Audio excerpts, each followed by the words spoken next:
Bem, nessa videoaula aqui, esse material já foi liberado para vocês no Moodle e agora eu pretendo complementar um pouco as informações explicando cada etapa da solução do exercício. Então, pórtico pelo método das forças, a gente vai mexer com isso, aprender isso usando esse pórtico de exemplo, que é um pórtico biengastado com uma rótula central, pilares com a seção S1, 25 kNm² de rigidez à flexão, e as vigas inclinadas, seção S2, com 50.000 kNm² de rigidez à flexão. Ele tem 8 metros de vão, 6 metros de altura, sendo 3 a altura do pilar e outros 3 o desnível em altura da viga, e uma carga distribuída na projeção horizontal de 12 kN por metro. O primeiro passo na solução pelo método das forças é encontrar o grau de hiperestaticidade, que seria o número de incógnitas menos o número de equações. O número de incógnitas é aquilo que eu preciso determinar para poder traçar o diagrama dessas barras aqui. Nesse caso são as reações de apoio. 3 no engaste da esquerda mais 3 no engaste da direita, totalizando 6 reações. As equações eu tenho 3 de equilíbrio, por ser uma estrutura plana, e uma que seria o momento na rótula igual a zero. Fazendo essa conta, tenho 2 graus de hiperestaticidade. O seguinte passo é a escolha de um sistema principal isostático, lembrando que há infinitas opções. Eu tenho que ou liberar vínculos externos, transformando esses engastes, por exemplo, em apoios de segundo gênero ou primeiro gênero, sempre tomando cuidado de que a estrutura tem que ser estável, tá? Ou eu posso liberar esforços internos. A forma mais comum de fazer isso é liberar o momento fletor em alguns pontos, acrescentando rótulas. Aqui sempre tem que tomar cuidado, porque se você escolher uma estrutura muito simples de resolver, ela é isostática, ela pode gerar diagramas complicados para fazer as combinações com a tabela de Kurt-Bayer lá no final do exercício. Se eu escolher uma estrutura muito difícil de resolver, ela é isostática, ela até pode me ajudar depois a ter uma combinação mais fácil, mas eu tenho que ter condição de fazer o diagrama dessa estrutura. Então, aqui, por ser uma aula, eu optei por uma estrutura que dá um pouco mais de trabalho mesmo, mas que vai ter suas vantagens, que seria um pórtico composto. Eu rotulei a ligação dos 2 pilares com as vigas. No ponto em que eu rotulei, o esforço, que seria o momento fletor, se tornou o hiperestático. Na rótula da esquerda, o x1. Na rótula da direita, o x2. Eu arbitrei a convenção aqui deles, tracionando a parte interna do pórtico. E as equações de compatibilidade ΔI igual a zero e ΔI igual a zero são a rotação relativa na rótula esquerda e a rotação relativa na rótula direita igual a zero, que é a condição para que a rótula não exista. O método das forças termina nesse ponto. Agora o que eu tenho que fazer? Para ficar mais fácil, aplicando o princípio da superposição dos efeitos, dividir isso daqui em vários casos, onde eu vou fazer um caso zero com o carregamento numérico. Nesse caso, só tem essa carga de 12 kN por metro.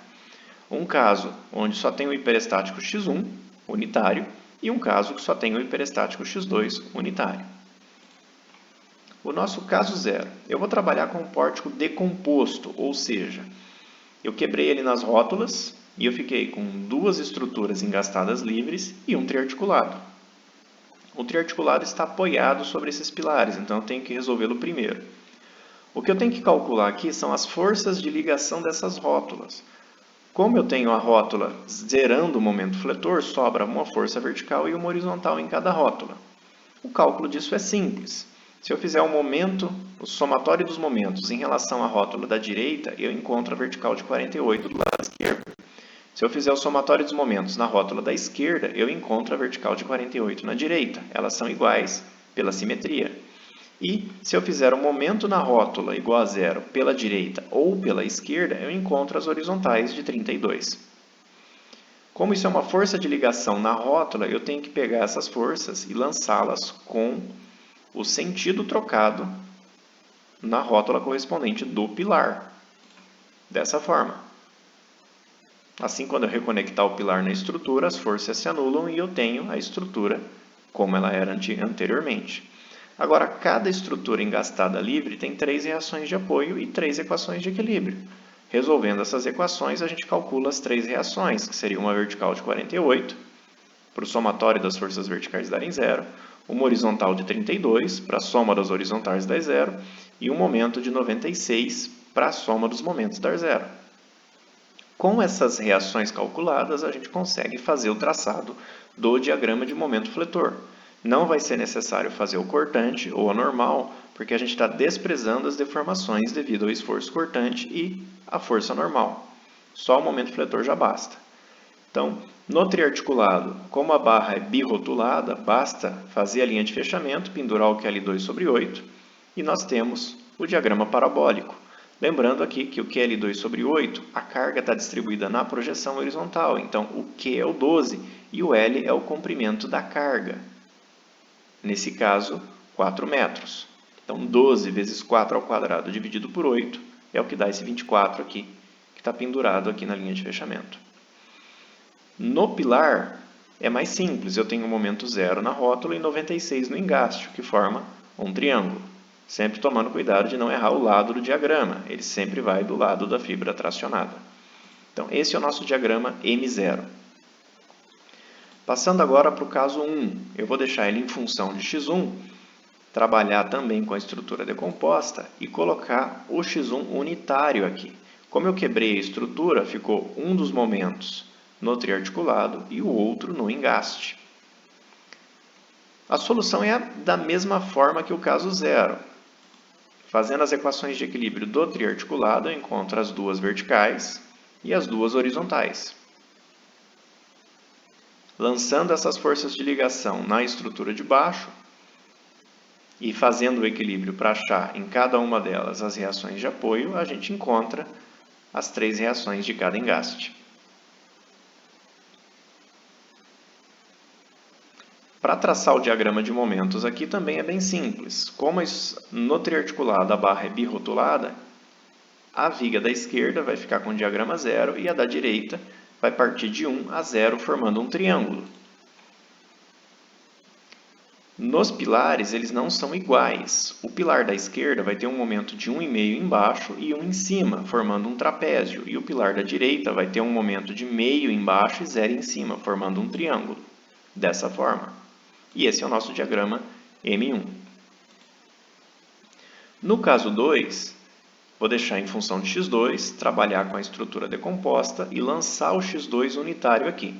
Ele é quase idêntico ao caso 1, só que espelhado. Então, tudo que a gente calculou no caso 1 pode ser reaproveitado. As reações do triarticulado, tomando cuidado porque elas estão na posição espelhada do caso 1, tá? Na dúvida, é bom refazer o cálculo, assim já confere o anterior junto. Lançadas as forças de ligação nos pilares e as reações de apoio dos pilares.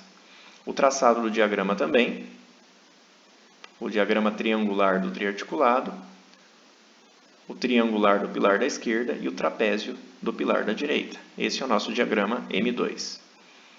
Feitos os 3 casos, a gente tem que definir o comprimento equivalente de cada barra, para poder aplicar a tabela de Kurt-Bayer. Eu vou adotar como rigidez de comparação, ou rigidez equivalente, o EI2, que é 50.000 kN/m². Vocês poderiam escolher qualquer número. Lembrando que o L' é a relação EIC sobre EI vezes o L, eu vou ter os pilares com L' de 6 e as vigas com L' de 5 metros. Agora, aplicando a tabela de Kurt-Bayer, nós vamos ter, primeiro, o ΔI, que seria a rotação relativa na rótula esquerda da estrutura do caso 0. Se vocês pegarem a tabela e montarem a expressão, devem chegar no valor de 520. O seguinte, o ΔII, ou seja, a rotação relativa na rótula direita do caso 0. Se montarem a expressão, também vou chegar a 520. Observe aqui que, pela simetria, ambas serão a mesma expressão, ou seja, se você calculou o ΔI, o ΔII é idêntico. Mas só nesse caso, para esse sistema principal escolhido. O seguinte que a gente vai calcular seria o F1, a flexibilidade do caso 1 devido ao x1, que seria basicamente a rotação relativa do caso 1 na rótula da esquerda. É a combinação do diagrama 1 com ele mesmo, montem a expressão e vocês devem chegar no valor de 11,67. O F12, que é igual ao F21, é a rotação relativa na rótula direita do caso 1 ou a rotação relativa na rótula esquerda do caso 2. Ambas vão ser iguais, pelo princípio da reciprocidade. Montem a expressão da combinação dos diagramas e vocês devem chegar no valor 4 para esse parâmetro. E para terminar, o F22, que é a combinação do diagrama M2 com ele mesmo. Lembrando que ele é a rotação relativa na rótula direita do caso 2. Montem a expressão e vocês vão ver que ela é exatamente idêntica à que vocês montaram para calcular o F11, chegando ao valor de 11,67. Feita essa parte aqui, se vocês quiserem, pausa o vídeo aí, monta essa expressão com calma e confere.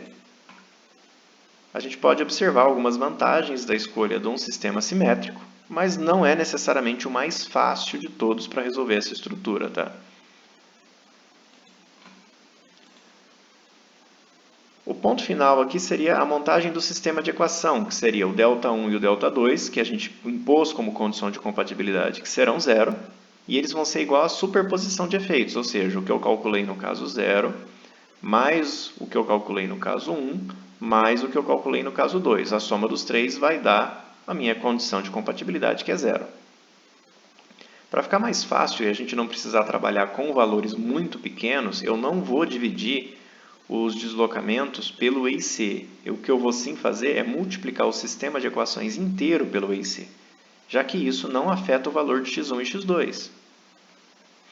Nessa expressão agora é só substituir os valores já calculados dessa forma e, resolvendo o sistema de duas equações, duas incógnitas, a gente vai chegar num x1 e num x2 de menos 33,18 kNm. Eles são iguais por conta da simetria. Tendo os dois hiperestáticos, a gente parte para a superposição de efeitos, que seria calcular o esforço final ou a reação de apoio final, que está representada aqui por E, como o que a gente calculou no caso 0, mais o do caso 1 vezes x1, mais o do caso 2 vezes x2.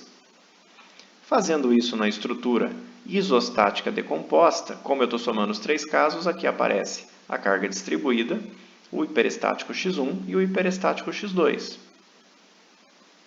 Aparecem os três juntos. Eu inverti o sentido dos momentos dos hiperestáticos porque eles deram negativo, então eu inverto o sentido e passo a trabalhar com eles positivos. E o restante das reações em azul aqui foram todas obtidas aplicando essa equação de superposição de efeitos. Se vocês tiverem já os diagramas anteriores no jeito e os valores das reações no jeito, tentem fazer essas expressões para alguns desses valores para conferir se batem com o meu ou não. Tendo essas informações aqui, a gente consegue, aplicando conceitos da mecânica 2, traçar o diagrama de momento fletor, esforço cortante, esforço normal.